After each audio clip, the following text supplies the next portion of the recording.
So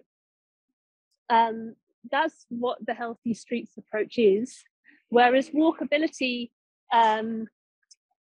tends to be looking at, from a spatial planning perspective, do people have a walkable route from where they are to where they want to go, which is part of it. But we also need to think about the public transport network, the cycling network, and the quality of the street environment all the way along it as well. So would you say that helping people could also kind of awareness building approach? Yeah, and it's a way of framing a complex issue in a way that lots of people feel that they understand what their role is and how they contribute to it. So there was a little bit of discussion this morning about framing, but framing is very important because traditionally, and this has been done in many cities, there's a focus on transport being responsible for streets. And when all the responsibility is given to transport, it means that they have a limited set of tools available, limited resources, and they have a certain worldview. And Healthy Streets helps to reframe so that other sectors are involved as well in changing how streets are. You say that there were some factors that made London a very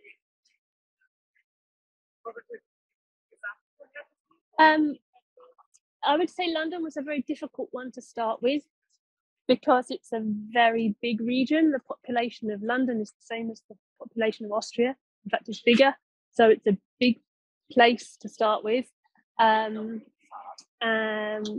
some ways, it's been quite progressive in having some policies like road user charging. But still, it has had a lot of learning to do. And because it's the capital city, it is very conservative because it is concerned about you can't make a mistake on a big scale. So they don't take big risks because everyone's watching them. That's how they do. Yeah. Is now established the classification and when you have the streets, the signage or something to have like this is a healthy street? No, we don't have a signage system for it, and it's mainly because Healthy Streets applies to every single street, but how much you can do will change from one street to another.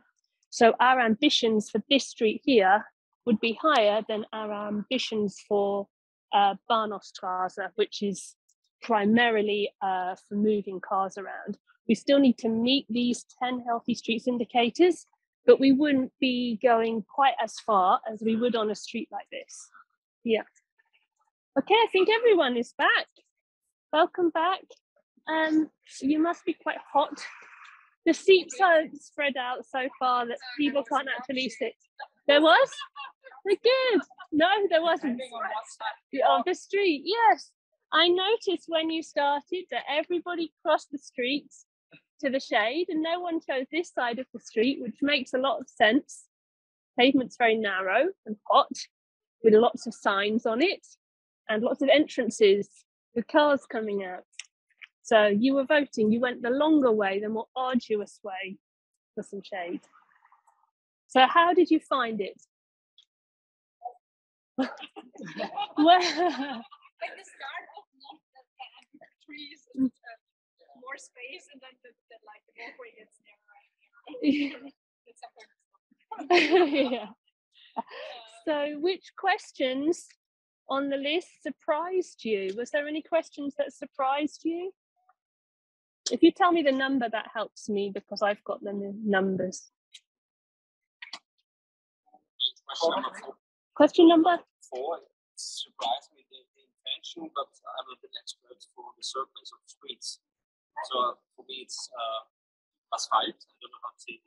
Okay. And I'm not able to see if it's good surface or not. Okay. So question 4 was, does the type of road surface help to keep traffic noise low? So we have reasons for wanting to keep traffic noise low. When noise levels are higher, people make poor decisions. They feel frightened and they take risks. And for people with poor hearing, they find it harder to hear in a noisier environment. So lower traffic noise helps people with autism, people with hearing impairments. It means all of us can have a conversation and be comfortable on the streets, and it helps to prevent us from making risky choices. And the surface of the road has a big impact on the level of noise that you get. Also, the speed at which the vehicles are moving and the size of the vehicles. So these three things are most important for traffic noise. And you said that you're not an expert in road surface. So you feel maybe you can't judge it, but you can judge it, because if you were to stand on this street having a conversation with a friend, would you be talking at the same volume that you would do at home? Or would you have to raise your voice? Or would you think this is so much effort, I'll just tell you later? So you are very good as a judge of this. You don't need to be an expert in road surface. And sometimes not being an expert is good, because you give the experts a fresh perspective. Because they'll say, well, technically this is meeting the standards expected. And we can then say, well, maybe these standards aren't good enough, because actually, if we want people to choose to walk and cycle and for our streets to be welcoming for everyone, this standard is not high enough just yet.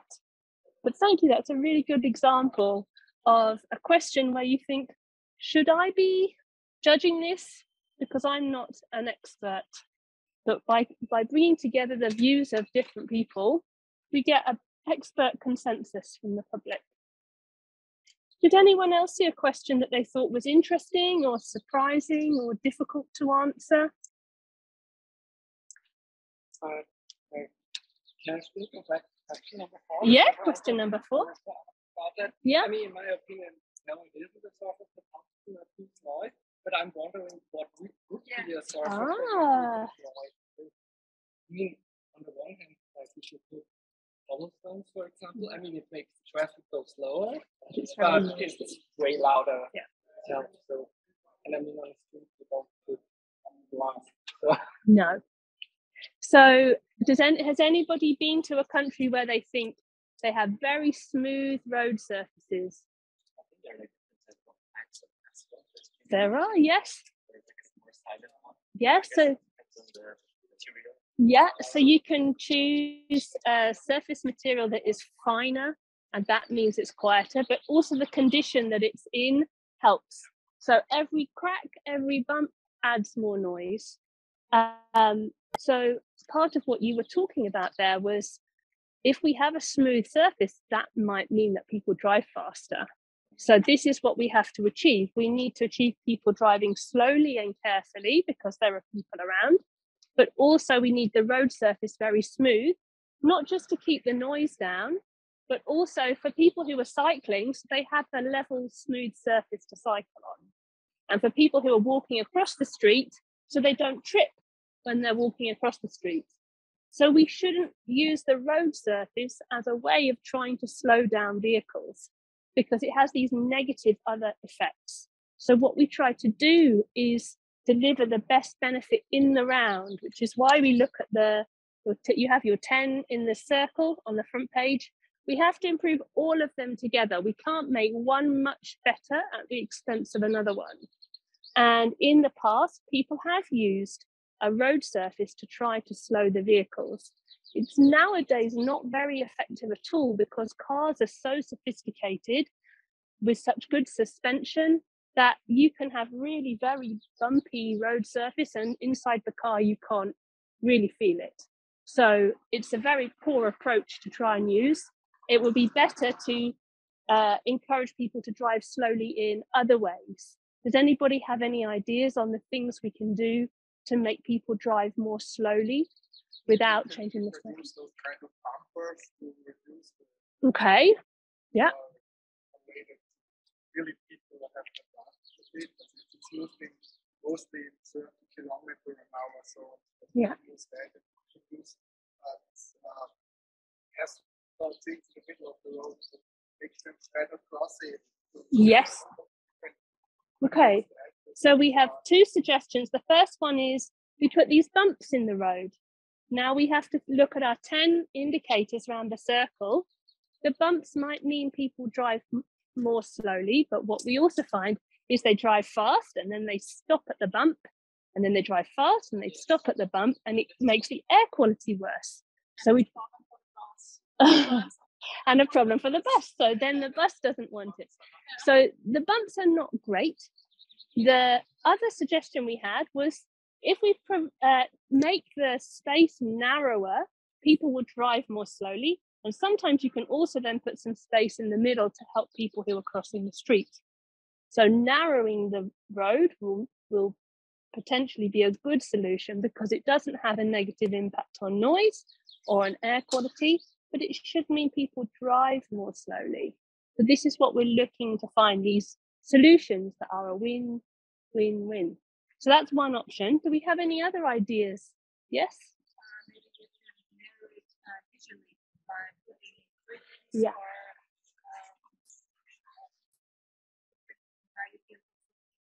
that's narrow vision, but still not space to between pedestrians and cyclists. Yeah. So now we have the suggestion of making it visually much more busy. The busier it looks, the more carefully people you were assessing in the next street down. And you can see that this is much more visually busy than the next street, and people will drive more slowly on this street because it's more visually busy. And that is another way where we can deliver this benefits on many fronts. We have things to see and do, which is in your colorful diagram. You can see things to see and do is blue. And we can provide useful things for people to use. How did you all find the question? Where is it? Let me find you. Question 10. Is there somewhere easy to find good parking for a bike or a cargo bike? Did anyone find anywhere to park a bike on? Up the side? Some, yeah. Yeah. Not if you want to stop at one of those shops. If we want people to cycle, they're not going to park their bike here and then walk all the way up. They want to park in front of the shop. So we can make it more visually busy by putting the cycle parking in, and also more useful for people who are cycling at the same time. Any other questions that people thought were interesting or something they want to talk about? Number 12. Number 12.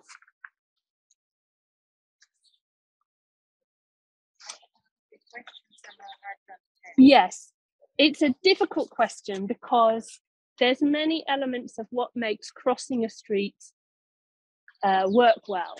It needs to be the most direct for you to where you want to go. So if I want to go from here to this building over here with the red windows, I want to be able to cross right here.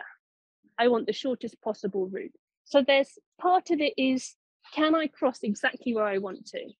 Another part of it is, at the place where I want to cross, can I cross immediately? Or do I have to wait for a long time for the traffic lights to change? So that's another important element. How long do I have to wait?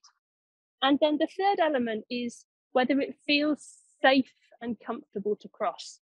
And different people have different needs. So for people who have visual impairment, they might want an audible signal, and they will want some tactile paving on the ground to indicate where it's safe to cross.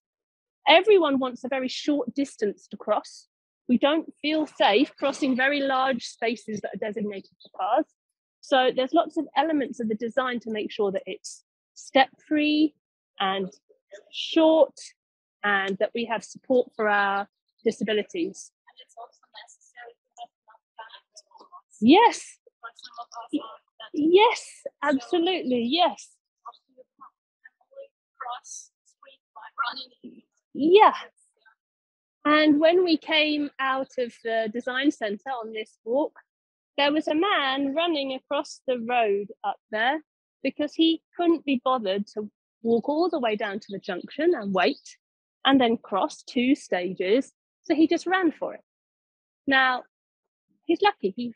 He's fit and everything works. And but that shows the design is not meeting his needs. He came out of the design center, he wants to cross the street, possibly to the side with all the shade on it, and there's no crossing for him. So this tells us that for him, this question would score badly. It doesn't provide a crossing where he wants to cross. Like the pedestrians crossing here. Yeah. You walk it in our direction. You have to step on it to see the car because it's in the beginning of the curve. Right. Yes. Mm-hmm. Any other questions here that people thought were interesting or challenging to deal with? But I noticed number 11. Number 11, is there seating every 300 meters? It's like, I wouldn't look for seating. I understand the question, but I would never really. Yeah. Did anybody else feel the same? Okay. Yeah. So I walked along this street earlier. There was one bench at the bus stop, and then there was this. And yeah. It's a really interesting topic, the topic of seating, because whenever I raise the topic, many people assume this is for old people. Oh, okay, yes, old people need seats. But actually, we all need seats at different points of our lives and of the day, and we don't really think about it. But if they're there, people use them. And if they're not there, those people either don't go out or they go by car, where they always have a seat. You always have a seat when you're in your car. And if we want people to choose to walk and cycle, we need to be providing a realistic alternative to car travel. Most of the people on this street that you were on, were they walking, were they cycling, or were they in cars? What do you think?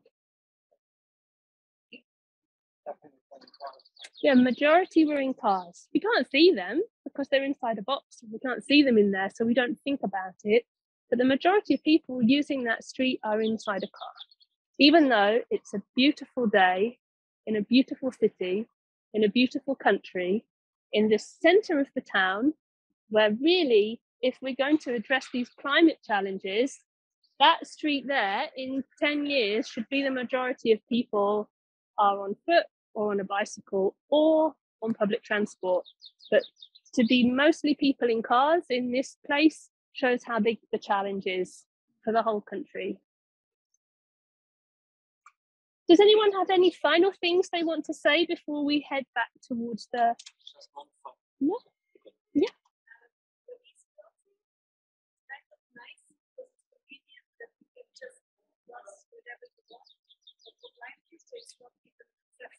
Yes. So these crossings are very interesting because many people like the convenience of being able to cross when they can, but they do exclude not just people who have visual impairments, but a lot of people who find it difficult to comprehend the world around them. And also they depend on a lot of trust.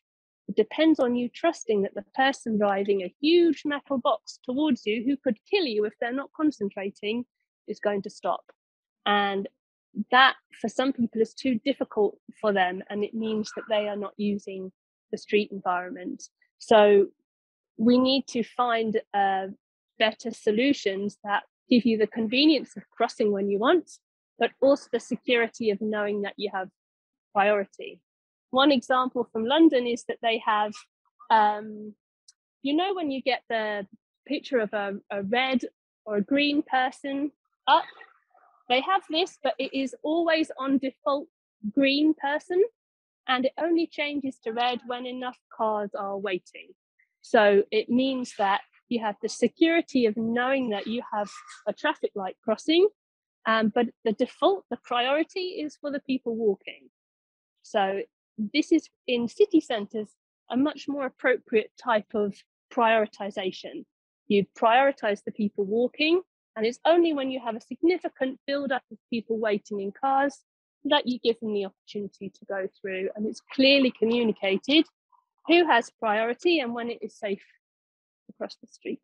We have in Austria only one traffic in Graz. Okay. Like they made the pilot project and it's only one. Okay, great. One is a start, but what we like to see is we like to see scaling up very quickly. So we have a program in London called School Streets, and what this means is that in the morning when the children are being taken to school, the street that the school is on is closed to cars. Right. Yeah. So we had, before the pandemic, we had about 6 of these, and now we have 500. And this is interesting because normally it takes us a very long time to go from 6 to 7. But for once we showed that you can scale things very fast, and then it becomes the default and people think this is normal, and people expect that you don't drive your children to school because they expect that the street will be closed. And that starts to change the people's habits and their defaults and how they plan their day, which is a big part of how we get this change at scale that we want to see. Question back to what you said before, that default is set on green for pedestrians, and only few cars are in queue. Yeah. But isn't that negative impact into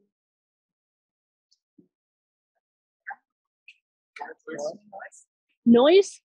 which is developing? You mean because the cars are sitting there? So yes and no. And yes and no. And this is where we'll talk about this more in the presentation as well, where we need action at multiple levels. So in London, we have a charge that you must pay if you drive a polluting vehicle into London. And this means that many cars have switched to hybrid and electric. And this was done primarily for air quality benefits, but it has had a knock-on impact on noise in that cars in London are now much quieter than they were before. And there was a big program on the buses of switching to electric buses to make them quieter. So those high-level policies combine with the features on the street.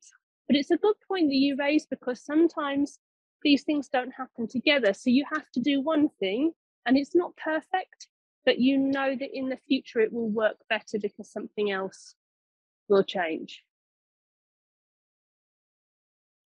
Okay, we're gonna, oh yes, you had one question and then we will head back. Yes? Another interesting question is there public access to drinking water Yes. and toilet? Yes, yes. So if you go onto the Healthy Streets website, you can see the full version. Today we just looked at a small sample. There's a full list of questions, and it includes both of these very important questions and many other questions as well. So for each of the Healthy Streets indicators, there's a list of many prompt questions, and they don't all apply to every street, but you can go through them and it gives you some ideas of what could be better here. So I recommend you look at this. It's on the resources page of the Healthy Streets website. You can download it, but it's in English at the moment. If anyone wants to translate it to German, I'll happily put a German version up next to the English one. But yeah, these are really, I could have given you many different questions. I just picked a small selection for today for this kind of street. Lovely. Thank you all. And now we'll head back. Thanks.